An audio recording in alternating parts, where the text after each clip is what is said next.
Saludos amigos, bienvenidos a Iglesia Online. Gracias por escucharnos por la televisión, por la radio. Gracias por ser nuestros compañeros de camino, en donde reflexionamos juntos sobre la actualidad de la Iglesia y también de la sociedad. Bienvenidos Patricio, Javier, Daniel. Saludos, muy buenas. Pues ya saben, 4 sacerdotes desde diversos puntos del mundo en donde platicamos desde lo que vivimos. Y bueno, pues hoy con ustedes queremos platicar sobre estas situaciones que se están dando en la sociedad.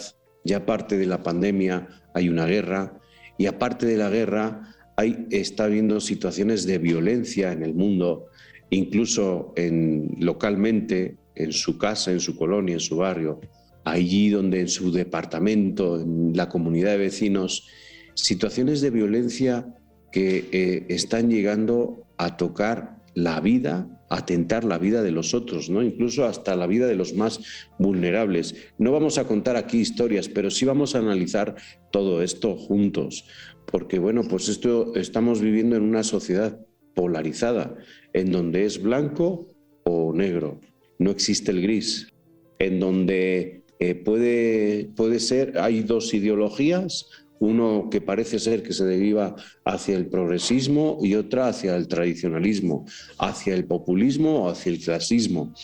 Y todo esto nos está afectando a nosotros y está afectando incluso a nivel familiar. Familias que están divididas por ideología, ¿no? El Papa Francisco habla mucho de esta colonización ideológica que está metiéndose en nuestras propias vidas. Yo no sé qué opinas, cómo lo están viviendo esto allí en Honduras, Patricio. Bueno, un gusto verlos, hermanos. Bueno, en Honduras me parece también, como está sucediendo en muchos países, y habría que hacer un análisis, ¿no es cierto?, porque estamos siendo testigos de mucha violencia, ¿no? Violencia, como sabemos, guerra entre naciones, pero también violencia intrafamiliar entre los pueblos, violencia también a veces interior, ¿no? No estamos pacificados nosotros mismos.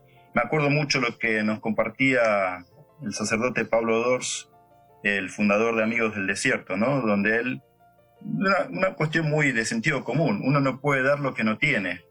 Entonces, ¿cómo podemos pretender que haya paz en el mundo si nosotros no tenemos la capacidad de desarrollar paz en nuestro corazón? Por eso me parece que a veces nos movemos también con estas lógicas polarizantes, ¿no? Donde surgen los conflictos. Esta lógica polarizante que es una mente dual, ¿no? Que como decías, ¿no? Todo es blanco o negro, ellos y nosotros, los europeos y los latinos, los bajos y los altos, ¿no es cierto? Los gays y los heterosexuales. Nuestra mente que está todo el tiempo haciendo este tipo de distinciones, ¿no? Que es una mentalidad dual. Y creo que el desafío en este proceso de pacificación interior que todos necesitamos hacer también, desarrollar una mente contemplativa, que es aquella que integra lo que está fragmentado, ¿no? Aquella que nos unifica, que responde no solamente a una imagen de hombre antropológico, no un hombre que esté unificado, sino que también creo que responde al deseo de Dios, al sueño de Dios, y que bueno, que Jesús en lo que está denominada la oración sacerdotal, en la cruz, está rezando por eso, está rezando por la unidad. Si pudiésemos decir cuál es el sueño de Dios para la humanidad, es una familia humana, unificada, ¿no es cierto? Que no es uniformidad, sino que es una familia unida, una comunión en la diversidad. Entonces me parece que tenemos que pedir a Dios, ¿no? Emprender este camino de pacificación interior, de unificación primero interior, para poder dar eso, ofrecer eso, rompiendo estas lógicas polarizantes, no teniendo miedo al conflicto, que es inevitable, pero como dice el Papa Francisco, ¿no es cierto?, siempre está la posibilidad de descubrir una unidad mayor después de que hemos vencido el conflicto. Entonces creo que ese es el camino de la humanidad, ¿no? Una humanidad, el sueño de la fraternidad universal, que supone que somos hijos del mismo Dios. Sí, este tema es realmente serio, importante, porque la realidad social está así, en gran medida. No vamos a decir que el 100% del mundo está así, ¿no? Pero vemos un análisis sociológico de las guerras, de las polaridades, todo lo que están ustedes comentando, ¿no? Sean a nivel personal, sean a nivel familiar, que social, bueno. A mí lo que me preocupa de lo que ha comentado Javier al comienzo es que pareciera que únicamente podemos tener dos opciones. Los que me plantean muy a un lado o muy al otro, o muy al contrario. Es decir, que tengo que estar siempre enfrente del otro. Aquí es donde a mí me viene la reflexión de decir, bueno, ¿dónde queda el Evangelio? ¿Dónde queda una tercera opción, que es precisamente la que el Papa Francisco está queriendo colocar, meter dentro, hacer simbiótico a la estructura social? En su análisis de Fratelli Tutti, por ejemplo, queda muy claro. Se trata de hacer hermanas las polaridades. Si vale la frase, no lo sé, ¿no? Esto de fraternizar opiniones distintas, que sería llevar el Evangelio a esta estructura social, que si no entran estos dinamismos evangélicos, pues es muy difícil que no vayamos cada vez más hacia las polaridades y por lo tanto siempre hacia la ruptura, sea interna que familiar que social, por lo tanto a las guerras de todo tipo. Yo diría, soltaría así como una bandera en favor del Evangelio como la solución precisamente mejor, ¿no? No porque yo tenga fe y crea en Jesucristo, pero cuando Él vino, muy bien has dicho, Patricio, viene a unir, a dar unidad, ¿no? No a hacernos iguales, sino a unirnos, que es muy distinto. Y estos principios evangélicos yo creo que son los que más bien pueden hacer a la sociedad. Intentando también como secularizar el tema, por ejemplo, en la parte psicológica, lo que llamamos nosotros la decisión, es uno de los mecanismos más delicados que existe para la salud mental. La decisión es justamente la división. Una persona que tiene la mente dividida, escindida, inmediatamente polariza. Entonces, el grado de patología dentro de una persona se mide también por el grado de decisión que tiene. A mayor polarización, mayor patologización dentro de las dinámicas que la persona tiene. Entonces, creo que esto también nos habla no solo de la iglesia, sino también de la sociedad, que puede estar continuamente escindida, es decir, quien escinde es incapaz de generar una comunicación entre ambos polos. Por el contrario, la decisión tiene la misión, el objetivo de dividir, pero de polarizar, y por lo tanto pone un elemento sobre la idealización y el otro sobre la devaluación.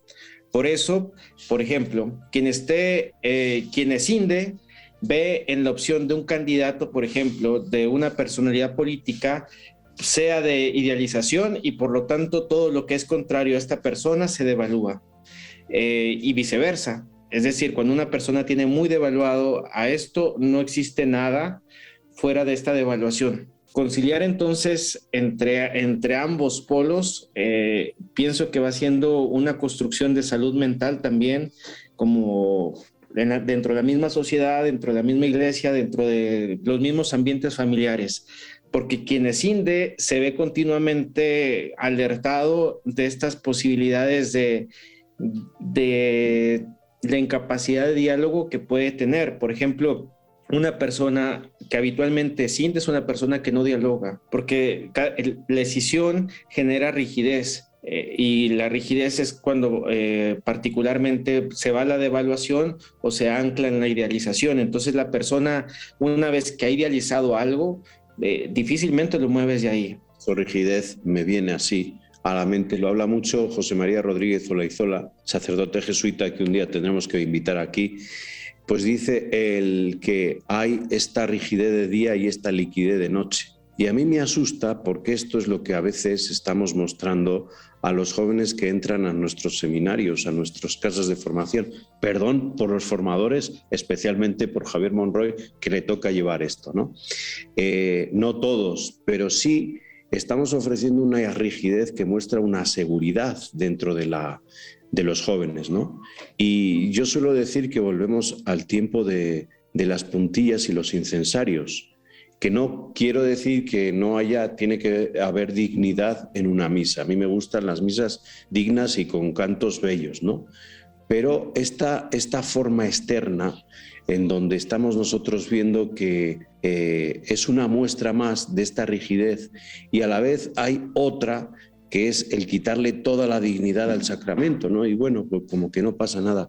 Digo esto, y lo pongo así, con estas palabras de rigidez y de liquidez, porque pasa dentro de la Iglesia, ¿sí? Y pasa dentro incluso de nosotros, ¿no? O sea, yo soy rígido para unas cosas, pero para mí no.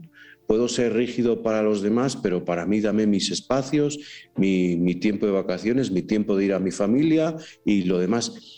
Y creo que aquí tenemos que ponernos un poco serios y ver, ¿no?, dentro de una lógica y una coherencia, qué nos está pasando. Yo hablo un poco ya más de la vida interna. No sé qué querías decir, Patricio, y con esto acabamos. No, me parece muy rico porque fíjense que lo estamos hablando de distintas perspectivas, ¿no? Daniel desde lo psicológico, también hemos dicho algo, bueno, de una cuestión de la espiritualidad, ahora lo litúrgico. Me parece que los extremos no son buenos, ¿no? Porque nos llevan a los fundamentalismos, a los fanatismos que tienen estas características de rigidez. Estos nacionalismos que están emergiendo también creo que son una bandera roja para prestar atención, ¿no es cierto? Y pensaba desde una manera más vulgar, no podemos andar diciendo todo es blanco o negro, sino que la vida, y lo sabemos muy bien, está llena de grises. Y Daniel, repito, hablaba de lo psicológico, me parece que de lo filosófico también esto se ha hablado. Siempre me acuerdo de esta expresión de Aristóteles, creo que es, ¿no es cierto?, que hablaba del justo medio, y que este justo medio, que es justamente el punto entre el exceso y el defecto, y que es lo que postula la posibilidad de ser una persona prudente. Entonces, repito, creo que los grises tienen que ver con la prudencia y evitar estos extremos que polarizan y que en el fondo son violentos, ¿no? Entonces, me parece que desde distintas perspectivas, psicológica, filosófica, teológica, etcétera, estamos hablando de la necesidad de poder ejercer una vida prudente y evitar las violencias, ¿no?, de los polos extremos. Sí, ya para acabar, creo que ya esta primera parte, un pequeñito comentario que me viene así a colación, ¿no? Hablamos de extremos, cosa más extrema que la humanidad y la divinidad. Y sin embargo, Jesús es precisamente la unión de ambos. Creo que es ahí donde tenemos el punto de desarrollo desde la fe y de nuestro servicio pastoral, social y de ayuda a la humanidad, donde tenemos el punto de esperanza, ¿no? La fuerza grande. A partir de la encarnación de Jesús vemos dónde está la solución a todo esto, al menos el poder ir sembrando mucha esperanza, ¿no? Bueno, pues vamos un momento a un descanso, una pausa, y enseguida volvemos. Esto es Eclesia Online.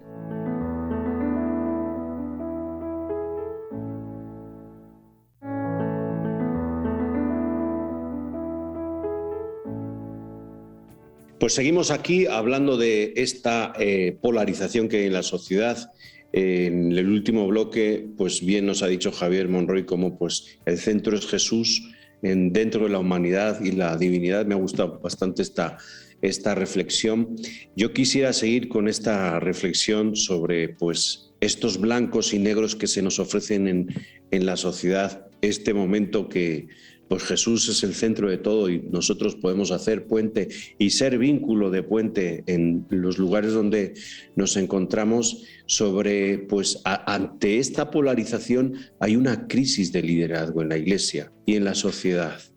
Una crisis de liderazgo que se nota sobre todo en la coherencia y en la actuación, en el miedo y en la crisis incluso de autoridad.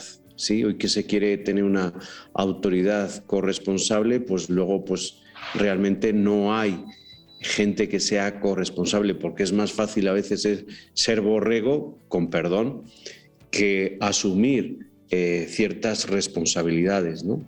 Y si se asumen, sería desde ciertas esferas para poder someter a los otros y no desde abajo, no sé.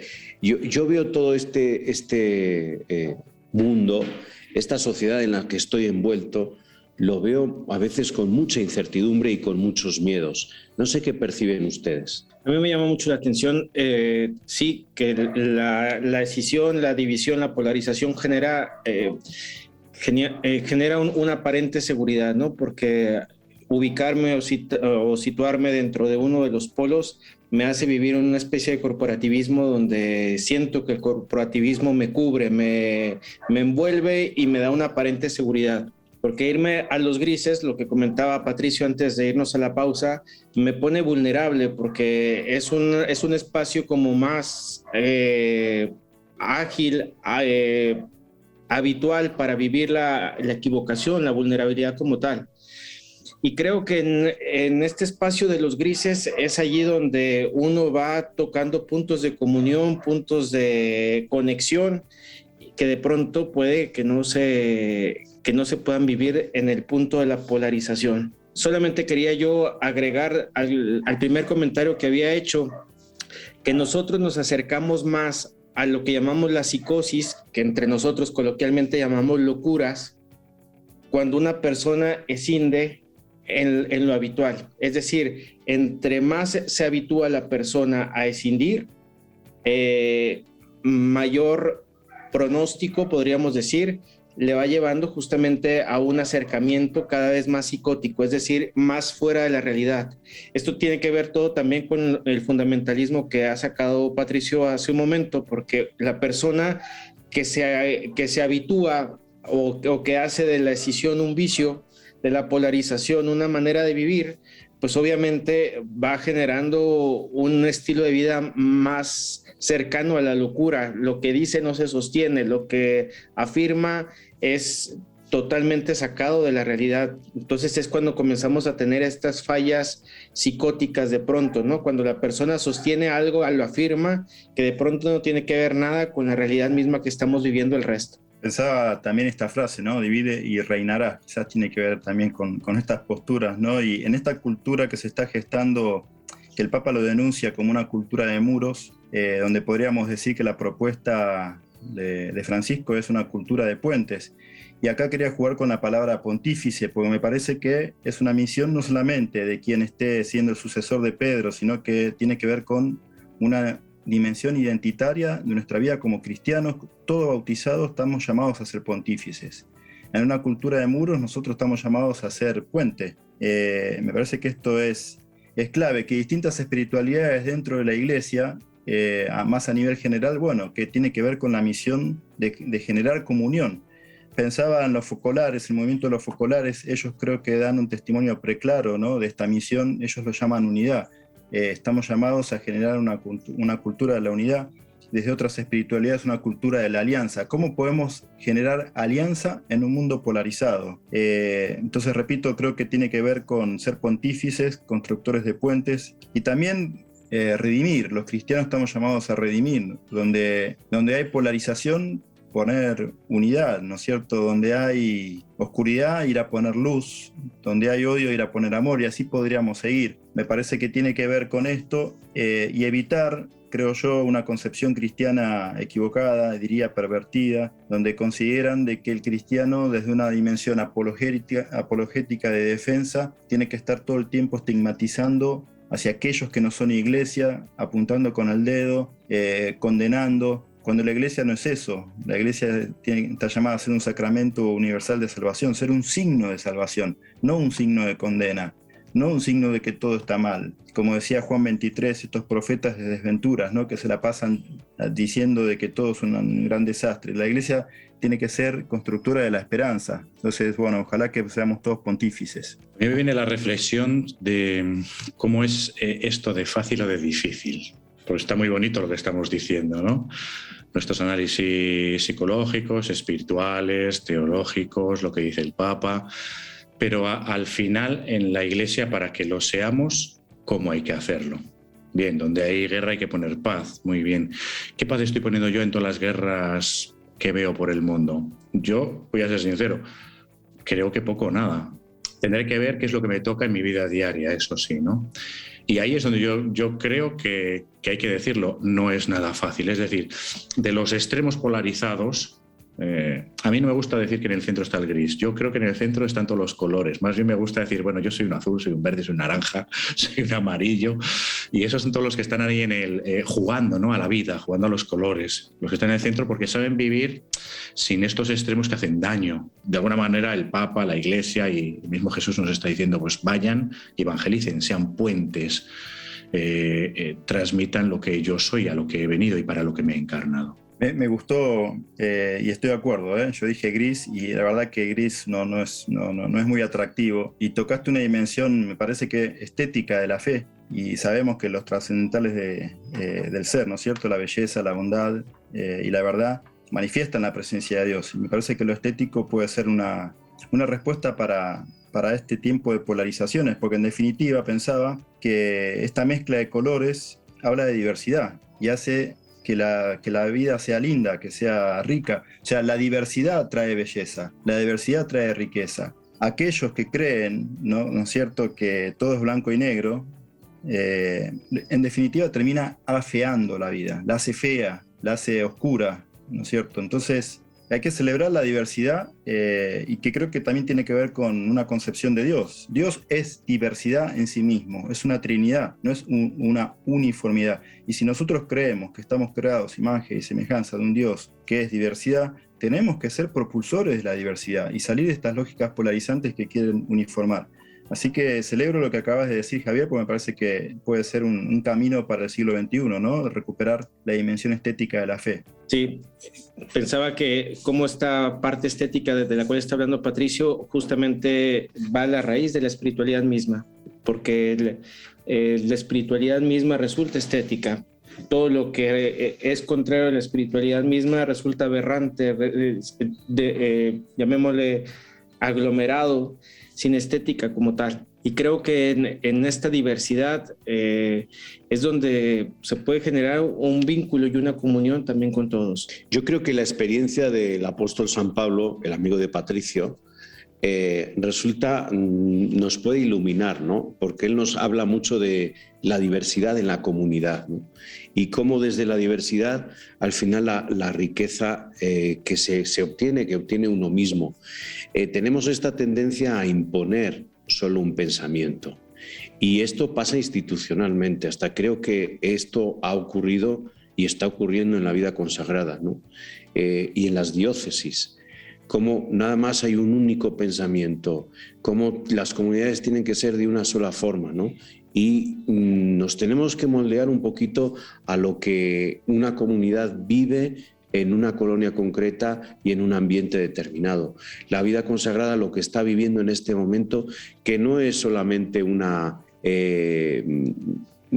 descenso de números, ¿no? de consagrados, sino va mucho más allá. Y hoy las personas necesitan mucha escucha desde lo que van viviendo en su corazón. Patricio, ¿querías decir algo? Bueno, sí, vos decís mucho una. Bueno, acordémonos que para nuestra fe, uno es tres. Exactamente. Parece una contradicción, pero bueno, quizás nuestro Dios le gusten las contradicciones, ¿no? Quiero terminar así como, bueno, se hablaba del sueño de Martin Luther King, el Papa también sueña, y me parece que es el sueño de Dios, ¿no? Y quiero terminar leyendo. El Papa dice en Fratelli Tutti, 8, soñemos como una única humanidad, como caminantes de la misma carne humana, como hijos de esta misma tierra que nos cobija a todos. Cada uno con la riqueza de su fe o de sus convicciones. Fíjense que no dice una única fe. Con la riqueza de su fe o de sus convicciones, cada uno con su propia voz, en definitiva, todos hermanos. Daniel, y terminamos. Quisiera terminar justamente siguiendo la misma encíclica para señalar que la fraternidad también necesita de nuestro compromiso para ser redimida, para que no siga repitiéndose la paradoja de Caín y Abel, lo que supone percibir entre nosotros cuánto vale un ser humano, cuánto vale una persona, siempre y en cualquier circunstancia, ¿no? Como lo sostenía el número 106. Por eso creo que en un camino de redención que se realiza en la medida que nos vamos constituyendo, construyendo unos otros, que va habitando esta casa común, pues debemos estar siempre convencidos de que todo lo que hagamos no damos por perdido a nada ni a nadie, porque la vida, como hemos intentado decirlo y como lo ha subrayado mucho Patricio hoy, la vida es un arte, podríamos decir, y podríamos decir que la vida es el arte del encuentro. Pues ese texto de una fe, un bautismo, un solo Dios, pero vivido de tantas maneras y posibilidades como personas hay en el mundo.